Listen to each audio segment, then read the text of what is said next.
Welcome to Gomathi's kitchen. நம்ம இன்றைக்கி பார்க்க போகிறது இன்ஸ்டண்ட்டாக செய்கிற மாதிரியான ஒரு அடை ரெசிபி தான். எப்படி செய்யலாங்கிறத பார்க்க போகிறோம். இதோட நீங்கள் சட்னி, சாம்பார் இதோட வச்சு சாப்பிட்டோம் அப்படின்னா ரொம்பவே நல்லாயிருக்கும். இப்போ நம்ம எப்படி செய்யலாங்கிறத பார்த்துடலாம். கோமதிஸ் கிச்சனை சப்ஸ்கிரைப் பண்ணாதவங்க சப்ஸ்கிரைப் பட்டனை ப்ரெஸ் பண்ணுங்கள். உடனுக்குடனே அப்டேட் வேணும்னா பக்கத்தில் இருக்க பெல் பட்டனை மறக்காமல் ப்ரெஸ் பண்ணிக்கோங்க. இப்போ இந்த அடை செய்கிறதுக்குன்னு பார்த்திங்கன்னா 1 கப் அளவுள்ள கோதுமை மாவு எடுத்துக்கோங்க. அதே 1 கப்பில் வேக வச்சு மசித்த உருளைக்கிழங்கு, அப்படி இல்லைன்னா வேக வச்சு துருவின உருளைக்கிழங்கு எப்படி வேணால் நீங்கள் சேர்த்துக்கலாம். பட் உருளைக்கிழங்கு நல்லா வெந்திருக்கணும். கூடவே இதுக்கு தேவையான அளவு உப்பு 1/2 டீஸ்பூன் அளவுக்கு சேர்த்துருக்குறேன்.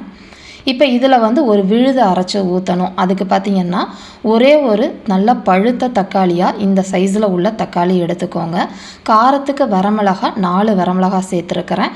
ஒரு 1/2 டீஸ்பூன் அளவுக்கு சீரகம் சேர்த்துருக்கிறேன். இதை 3யுமே மிக்சியில் நல்லா அரைச்சி எடுத்துகிட்டு வந்துடலாம். இப்போ இந்த அரைச்ச விழுதை இப்போ நம்ம எடுத்து வச்சுருக்கிற உருளைக்கிழங்கு கோதுமை மாவு எடுத்து வச்சுருக்கோம் இல்லையா, அதோட சேர்த்துட்டு ஒரு 1/2 கப் அளவுக்கு மட்டும் தண்ணி ஊற்றிக்கோங்க. இது ரொம்ப தண்ணியாக கரைச்சிட்டிங்க அப்படின்னா சொதன்னு ஆன மாதிரி ஆகிடும் தோசை. அதனால் கொஞ்சம் திக்காக இருந்தால் மட்டும்தான் இந்த அடையோட டெக்ஸ்சரும் டேஸ்ட்டும் நல்லாயிருக்கும். கூடவே பொடியாக நறுக்கின கொத்தமல்லி ஒரு 1/4 கப் அளவுக்கு சேர்த்துக்கோங்க.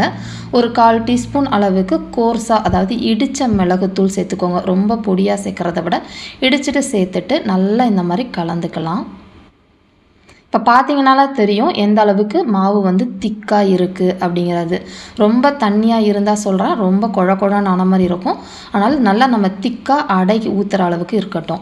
இப்போ ஊற்றுறதுக்கு தோசைக்கல்லை ஆன் பண்ணி வச்சுருக்கேன். நல்லா சூடானதுக்கப்புறமா கொஞ்சம் தண்ணியை தெளித்து தொடச்சதுக்கப்புறமா ஊற்றுங்க. இல்லாட்டி பார்த்திங்கன்னா கரண்டியோட உருண்டுட்டு வந்துடும் தோசைக்கல் சூடாக இருந்துச்சுன்னா.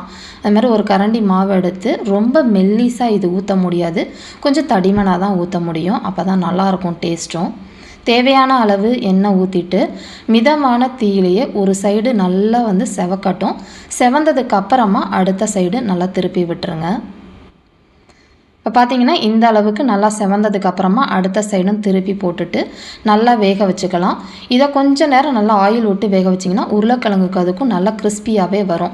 இதே மாதிரி அளவுகளோட இந்த உருளைக்கிழங்கு கோதுமை மாவு அடைய நீங்களும் செஞ்சு பாருங்கள். செஞ்சு பார்த்துட்டு எப்படி இருக்குங்கிறத கமெண்ட் பண்ணுங்கள். வீடியோ பிடிச்சிருந்துச்சு அப்படின்னா லைக் பண்ணுங்கள், ஷேர் பண்ணுங்கள். மறக்காமல் சேனலை சப்ஸ்கிரைப் பண்ணி வச்சுக்கோங்க. தேங்க்ஸ் ஃபார் வாட்சிங்.